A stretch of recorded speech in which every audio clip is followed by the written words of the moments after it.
शील प्रभुपाद की जय। नमामीश्वरम सच्चिदानंद रूपम, ये जो हमारा दामोदर अष्टकम है उसमें से हमने 2 श्लोक कर लिए हैं। तीसरा नंबर है इति दृक्ष्वलीलाभिरानंद कुंडे स्वघोषम निमज्जन्तम् अख्यपयन्तम् तदीयेषु तज्ञेषु भक्तर्जितत्वं पुनः प्रेमतस्तं शतावृत्ति वंदे। तो सत्यव्रत मुनि जिन्होंने ये लिखा है, ये गाया है 8 श्लोक भगवान दामोदर के गुणगान में, वो कह रहे हैं कि भगवान अपना जो भी भगवान लीला करते हैं, पास टाइम्स करते हैं,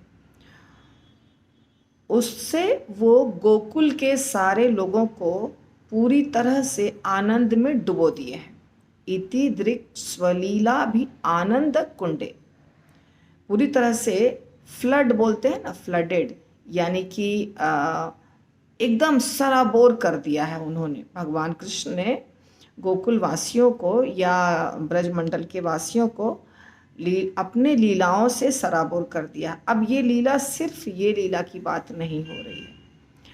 भगवान जब प्रकट हुए गोकुल में, अर्थात मथुरा में प्रकट हुए, वहाँ से गोकुल ले जाए गए, तो जब तक वो रहे गोकुल में उन्होंने अनेकों लीलाएं की, अनेकों लीलाएं, और वो सारी लीलाएं ब्रजवासियों को बहुत आनंद देती थी।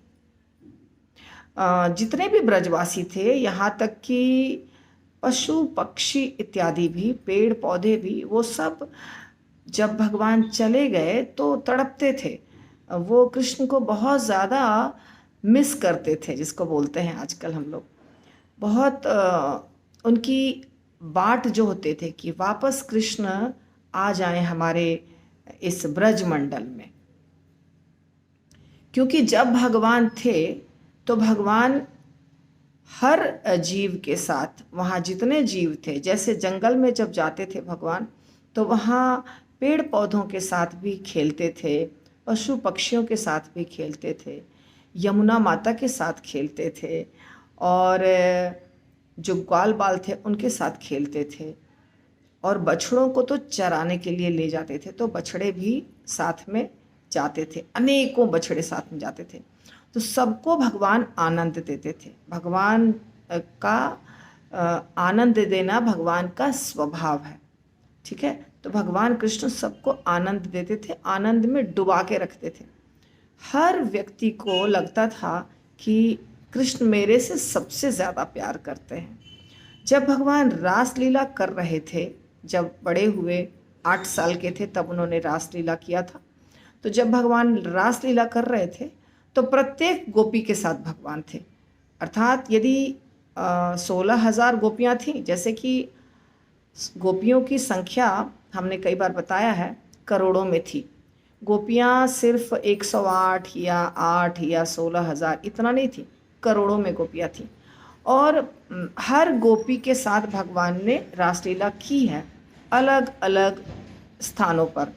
कुछ रासलीलाएँ काम्यवन में हुई हैं, कुछ वृंदावन में हुई हैं, कुछ दूसरे किसी वन में हुई हैं। तो अलग अलग स्थानों पर रासलीलाएँ होती थी और भगवान अपने आप को विस्तारित करते थे। जितनी गोपियाँ उतने रूप में विस्तारित करते थे भगवान, और हर गोपी को पूरा आनंद मिलता था। उन्हें लगता था कृष्ण सिर्फ मेरे हैं, सबको।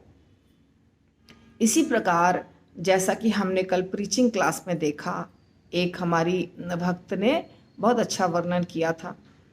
तो ब्रह्म विमोहन लीला हुई थी, और ब्रह्म विमोहन लीला में 1 साल तक भगवान अपने आप को बहुत सारे बछड़े और बहुत सारे ग्वाल बाल के रूप में विस्तारित किया था। हर बछड़े की माता उससे बहुत ज़्यादा प्यार करने लगी थी, गैया यानी, क्योंकि उन्हें कृष्ण से बहुत प्यार था और वो बछड़ा कृष्ण ही थे। तो अनायास प्यार उत्पन्न हो रहा था अपने बच्चे के लिए। और जितनी गोपियाँ थीं, यशोदा माता और उनके साथ जितनी उनकी सहेलियाँ थीं, जिन सबके बच्चे कृष्ण के साथ जाते थे गैया चराने या बछड़ी चराने जंगलों में, तो वो सब भी भगवान अपने आप को विस्तारित करके गोप बालकों के रूप में विस्तारित किए और सब माताओं के घर पहुंच गए भगवान। जितनी माताएं थीं सबके घर में कृष्ण थे, जो दिख रहे थे उनके पुत्र जैसे पर वास्तव में कृष्ण थे। तो सारी माताएं अपने बच्चे से ज़्यादा प्यार करने लग गई, उनके स्तन से दूध ज़्यादा निकल रहा था, गैया भी दौड़ करके अपने बछड़े से मिलने जा रही थी। इसका कारण ये था कि वास्तव में वो कृष्ण थे और कृष्ण के प्रति नेचुरल प्रेम है जीवात्माओं के हृदय में, अपने आप है। हमारे आचार्य कहते हैं कि प्रेम जो भगवान के प्रति हमको मतलब जगाना पड़ रहा है, वो सिर्फ जगाना पड़ रहा है, वो है सुप्त अवस्था में, उसे हमें सिर्फ जगाना है हरे कृष्णा महामंत्र के द्वारा। नई चीज़ नहीं हम डाल रहे हैं कि हम कुछ ऐसी अनूठी चीज़ डाल रहे हैं जो पहले नहीं था। हमारे हृदय में कृष्ण प्रेम है पर सुप्त अवस्था में है, क्योंकि बहुत कालों से हमने अपने आप को इन भौतिक चीज़ों के साथ आसक्त रख करके अपने आप को भुला दिया है, भूल चुके हैं कि हम कृष्ण के दास हैं। इसलिए उसको वापस याद दिलाना है जीवात्मा को कि तुम कृष्ण के दास हो और तुम्हारा घर गोलोक धाम है। बस इतना कार्य है गुरु का, और बस वो जीवात्मा तो अंदर में है ही भक्त, वो बन जाएगा भक्त। तो भगवान कृष्ण के प्रति सबके हृदय में स्वतः प्रेम है, बाय डिफ़ॉल्ट प्रेम है। तो जब भगवान ब्रजमंडल में थे, जितने साल तक लीला किए ब्रजमंडल में भगवान, मथुरा भी उसका ही हिस्सा है, ब्रजमंडल का ही हिस्सा है।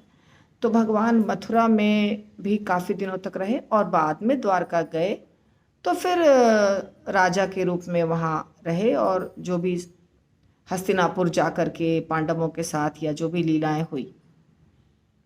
तो ये ब्रजमंडल में जितने दिन भगवान रहे उसमें अनेकों असुरों का वध किया और गोपियों के साथ बहुत सारी लीलाएं हुई, गोप बालकों के साथ, गैयों के साथ, हिरण के साथ, बंदर के साथ, वृक्षों के साथ, तितलियों के साथ, पक्षियों के साथ, यहाँ तक कि मिट्टी, जो ज़मीन, हम जो रमन रेती में जाकर के लोट पोट करते हैं, क्यों करते हैं? क्योंकि भगवान उस मिट्टी से खेलते थे, ब्रह्मांड घाट में मिट्टी खाए थे।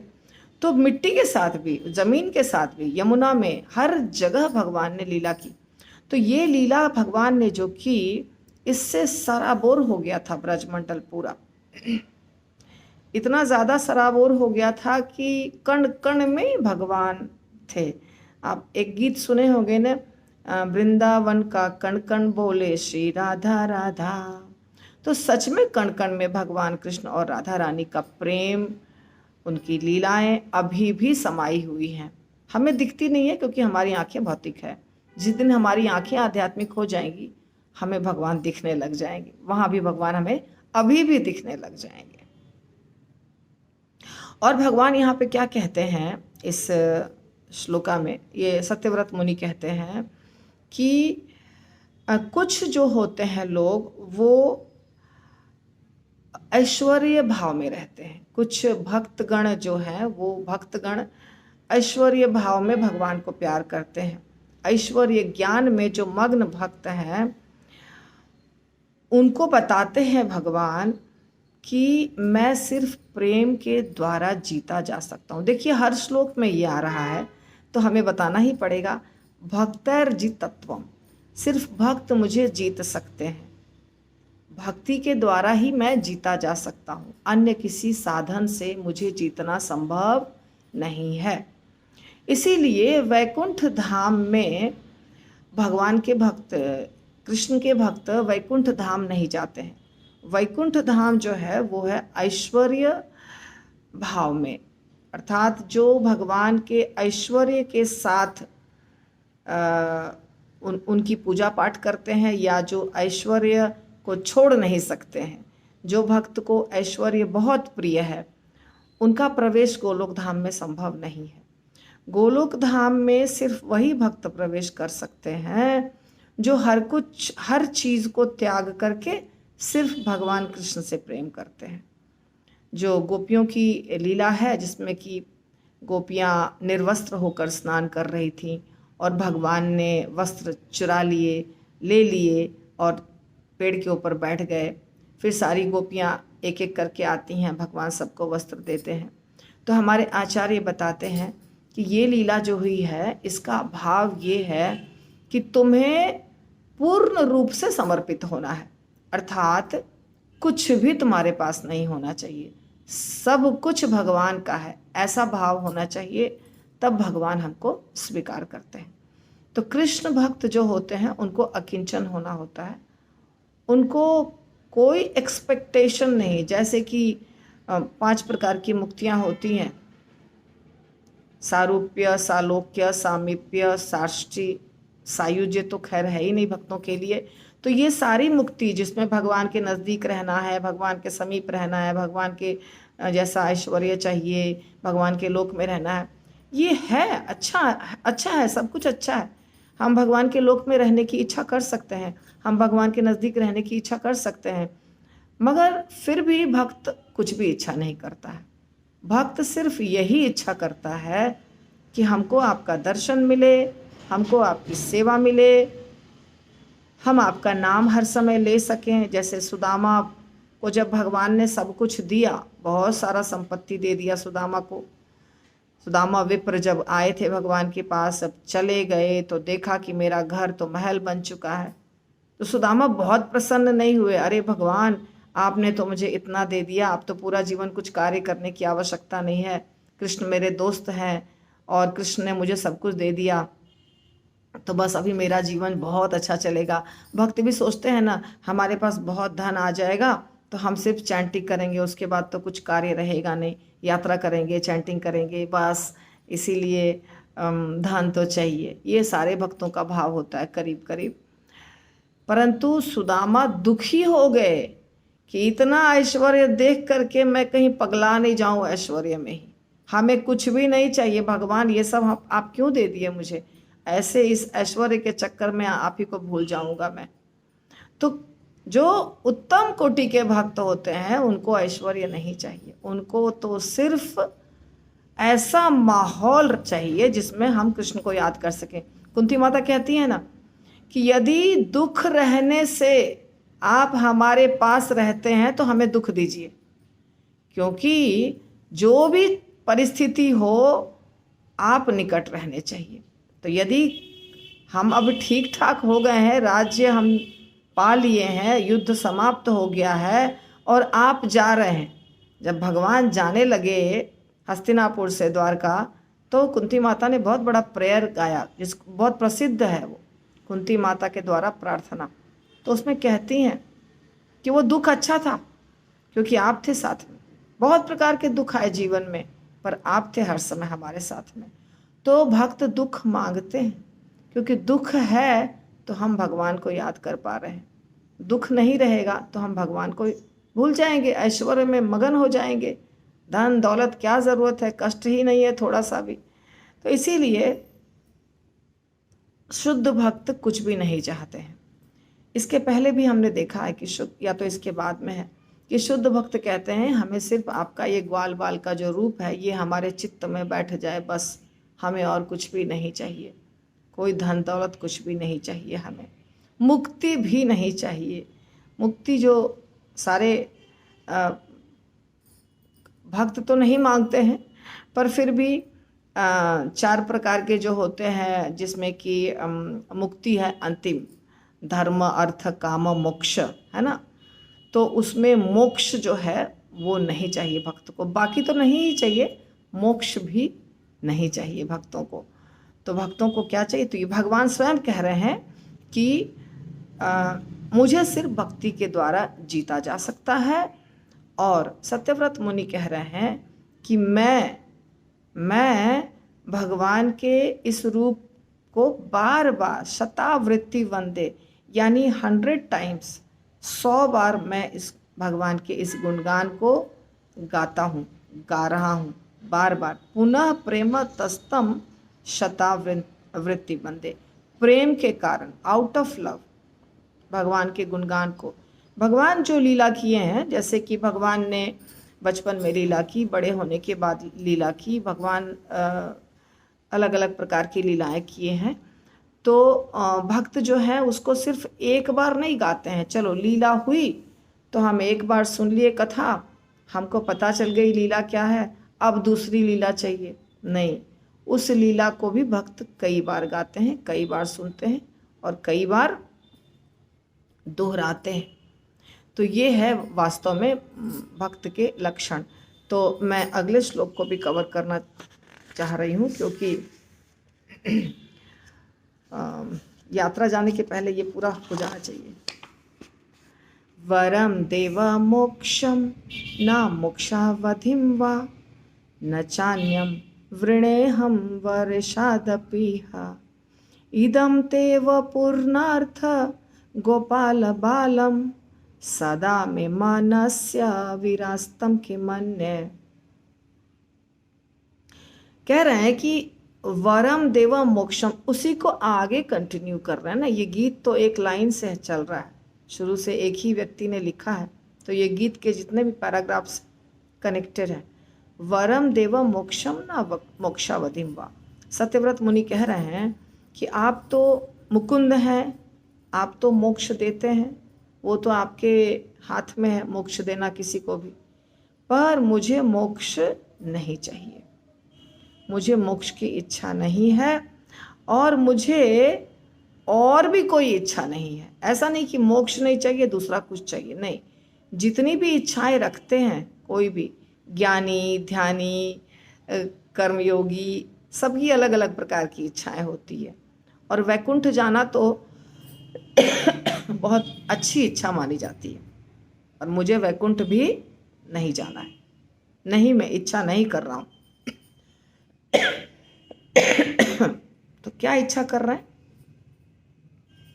आपका जो ये रूप है, इदम ते व पूर्णार्थ गोपाल बालम, आपका जो ये ग्वाल बाल वाला रूप है, जिसमें आप दामोदर, तो भगवान का जो रूप है सुंदर सा ग्वाल बाल का, चाहे वो दामोदर लीला हो चाहे कोई भी लीला, जिसमें गैया है, भगवान है, बांसुरी है, लकुटी है, कंबल है, यही भगवान का रूप है वास्तव में। ये परम पुरुषोत्तम भगवान, सारे सृष्टि के जो मालिक हैं, उनका वास्तविक यही रूप है, ग्वाल बाल का रूप, गैया चराने वाले हैं वो। तो भगवान का जो ये रूप है जिसमें भगवान छोटे हैं, वो रूप मेरे हृदय में बस जाए। हे नाथ, वो रूप मेरे हृदय में बस जाए, निकले नहीं। मैं अपने हृदय में इस रूप को बसा लेना चाहता हूँ और मेरी कोई इच्छा नहीं है।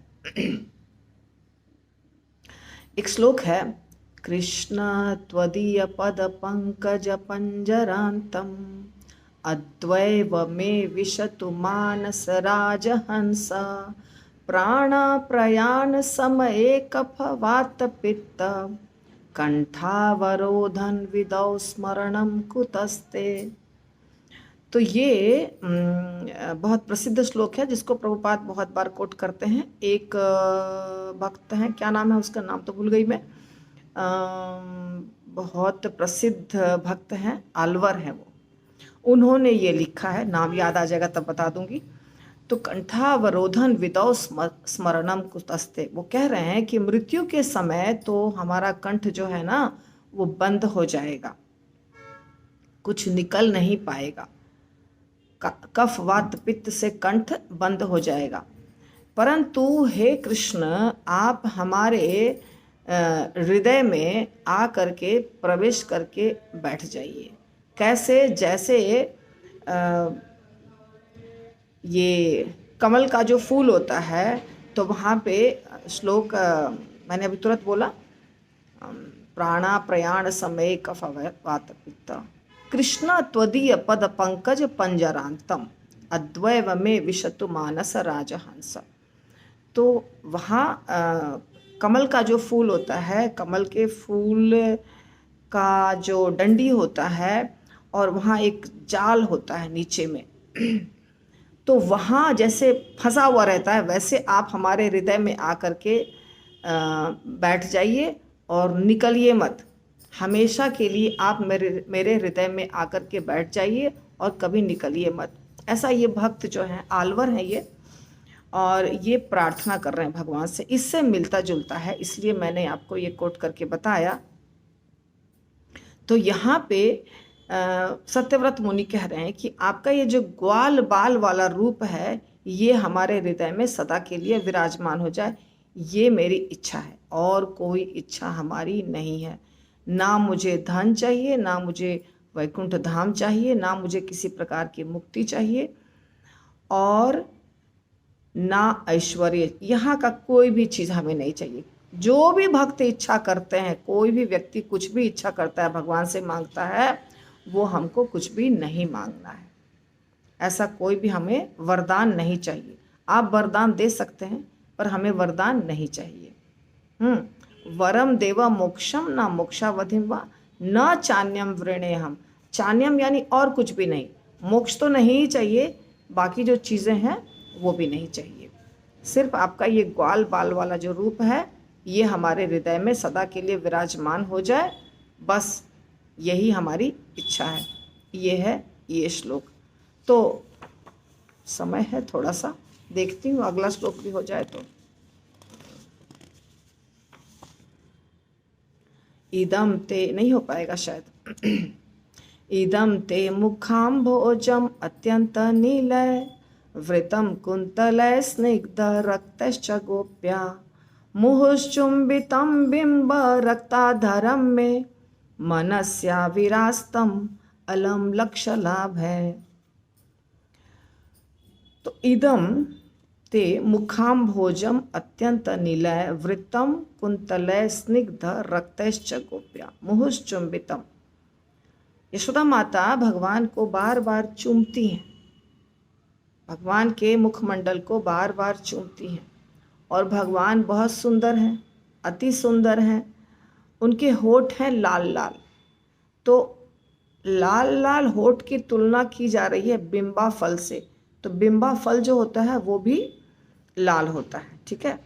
तो बिंबा फल जैसा लाल होता है, वैसा ही लाल भगवान के अधर हैं, यानी होठ हैं। और भगवान के जो केश हैं वो घुंघराले हैं। ये आप हमेशा सुनिएगा इस वर्णन को कि भगवान के केश घुंघराले हैं। तो घुंघराले केश हैं और लाल लाल होठ है बिंबा फल के जैसा, और माता उनके मुखमंडल को बार बार चूमती हैं। और आपका जो रंग है वो श्यामल वर्ण है।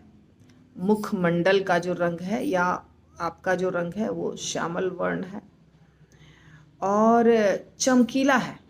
भगवान का जो मुखमंडल है या चेहरा जिसको हम बोलते हैं, वो अत्यंत चमकीला है। उसके बाद कहते हैं कि जो ये रूप है आपका, जो अभी हमने सुना कि श्यामल वर्ण, घुंघराले केश, बहुत सुंदर चेहरा मुस्कुराता हुआ और बिंबा फल के समान होठ लाल लाल, ये पूरा रूप हमारे हृदय में बस जाए, हमारे मन में बस जाए। हमें और लाखों प्रकार की चीज़ें, दुनिया में जो लाखों प्रकार की चीज़ें हैं, लाखों प्रकार के वरदान हैं, उसमें से किसी और वरदान की कामना या इच्छा नहीं है। ये भक्त के लक्षण होने चाहिए। होता नहीं है, मुश्किल है थोड़ा सा, पर होना चाहिए। भक्त, जिस भक्त को भगवत धाम जाने की इच्छा है, उस भक्त के ऐसे लक्षण होते हैं यहाँ जो बताया गया है। उन्हें बहुत कृष्ण से प्रेम होता है और कृष्ण की सेवा करना। और एक बहुत बड़ी बात जो याद रखने वाली है कि सिर्फ कृष्ण की सेवा नहीं करना, गुरु के आज्ञा के अनुसार कृष्ण की सेवा करना। भगवान से प्रेम करना, भगवान के सामने दिया जलाना, भगवान के मंदिर जाना, उनका दर्शन करना, ये सारे भक्त करना चाहते हैं, नया भक्त भी, सब। परंतु जब हमारी दीक्षा हो जाती है, हमें एक गुरु मिल जाते हैं, उसके बाद हमारे सेवा का जो ये है, अर्थात किस प्रकार की हम सेवा करेंगे वो हमारे हाथ में नहीं है। वो होना चाहिए गुरु के अनुसार, जो गुरु कहते हैं। यदि गुरु कहते हैं पुस्तक वितरण करना तो पुस्तक वितरण करना, यदि गुरु कहते हैं प्रचार करना तो प्रचार करना, यदि गुरु कहते हैं डेटी वर्शिप तो डेटी वर्शिप, यदि गुरु कहते हैं झाड़ू लगाना तो झाड़ू लगाना, तो उसमें सफलता मिलेगी। उसके बाद यदि हम कहें कि नहीं हमें तो यही पसंद है, यहाँ ये तो लिखा है इस श्लोक में, तो सफलता नहीं मिलेगी। सफलता तब मिलेगी जब हम गुरु के बताए हुए, गुरु के आज्ञा के अनुसार भगवान की सेवा करेंगे। जो भी सेवा देंगे गुरु वो करेंगे, उसी में हम भगवत धाम जाएंगे। ये बहुत इम्पॉर्टेंट है समझना कि हमें कौन सी सेवा करनी है। ये तो बहुत सुंदर बात है, बहुत अच्छी बात है, ये भाव है, भगवान के भक्त का भाव है। पर ये भाव जो है ना, ये नकली और टेम्पररी है। नकली और टेम्पररी क्यों? कच्चे भक्त के लिए। जो उत्तम कोटि के हैं उनका तो फिक्स्ड है, लेकिन जो कच्चा भक्त है उसको लगता है कि हम इस भाव में हैं, पर वो है नहीं इस भाव में। जब वो गुरु की आज्ञा के अनुसार कार्य करेगा, बहुत सालों तक सेवा करेगा, तब जो भाव आएगा उसका वो पक्का होगा। और अगर हम शुरू में जो हम सोचते हैं कि हमारा ये पक्का भाव है, वो होता नहीं है, सुपरफिशियल लेवल पर रहता है। और जैसे ही माया देवी थोड़ी सी परीक्षा लेगी, हमारा भाव चकनाचूर हो जाएगा, समाप्त हो जाएगा वो भाव, क्योंकि वो हमने बनाया है, वो वास्तविक भाव नहीं था। तो इस विषय के ऊपर यदि किसी का प्रश्न हो तो पूछ सकते हैं। श्लोका तो अब मैं यहीं पर रोकती हूँ। श्रील प्रभुपाद की जय।